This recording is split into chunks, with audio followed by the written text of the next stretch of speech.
تھا یہ بچہ تیرا ہے۔ اللہ اکبر اللہ اکبر۔ ان کافروں کی ساری کوشش ناکام ہو گئی۔ موسیٰ علیہ الصلوۃ والتسلیم کو غصہ آیا، ارشاد فرمایا کہ الہی العالمین، یہ جنہوں نے میرے اوپر الزام تراشی کیا، اللہ ان کو تباہ و برباد کر دے، اے اللہ ان کو تباہ و برباد کر دے۔ اللہ زمین پھٹے، یہ زمین میں چلے جائیں۔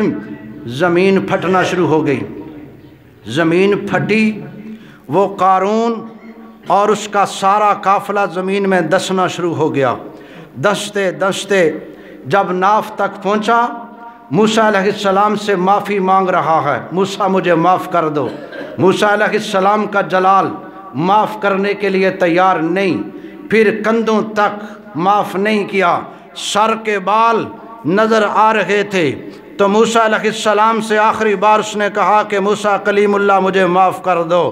موسیٰ علیہ السلام نے ارشاد فرمایا کہ ظالم، تو نے میری دستار پہ حملہ کیا ہے، تو نے میری عزت پہ حملہ کیا ہے، تو نے میری نبوت کے اوپر ہاتھ اٹھایا ہے۔ میں اللہ کا نبی ہوں، اللہ کا پیغمبر ہوں، میں اللہ کا کلیم ہوں، براہ راست کوئی طور پہ جا کر اللہ سے کلام کرتا ہوں۔ ایسے کام کرنے کے لیے تو میں نہیں آیا، میں تو اللہ کی وحدانیت کو عام کرنے کے لیے آیا ہوں۔ تو نے ایسا حربہ میرے ساتھ استعمال کیا ہے، لہٰذا تیری معافی کا کوئی حل نہیں ہے، تو ایسے ہی زمین میں چلا جائے گا۔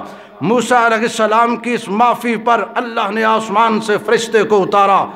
اللہ نے ارشاد فرمایا کہ جاؤ میرے کلیم سے پوچھو اور اس سے کہو کہ یہ قارون تجھ سے معافی مانگتا رہا ہے، اگر مجھے ایک بار بھی پکار کر مجھ سے معافی مانگتا تو میں اس کو معاف کر دیتا ہوں۔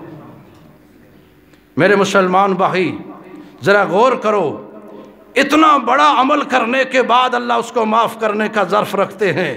اتنے بڑے کافر کو اللہ معاف کرنے کی صلاحیت رکھتے ہیں، اتنے بڑے کافر کو معاف کرنے کی اللہ سوچ رکھتے ہیں کہ میں اس کو بھی معاف کر دوں۔ تو میرے مسلمان بھائیو، آج اگر ہم صدقے دل سے اللہ کے حضور معافی مانگیں، اے اللہ تو ہمیں معاف کر دے، اے اللہ تو ہماری غلطیاں معاف کر دے، تو ہماری خطائیں معاف کر دے، تو ہماری کمی پیشیاں معاف کر دے۔ جب فوتگی ہو جائے اس وقت بھی پیارے پیغمبر صلی اللہ علیہ وسلم کی سنت کو، اللہ کے نبی بدر کے میدان میں 14 جوانوں کی جوانیاں ان کے سہاگ اجڑ جاتے ہیں، غزوہ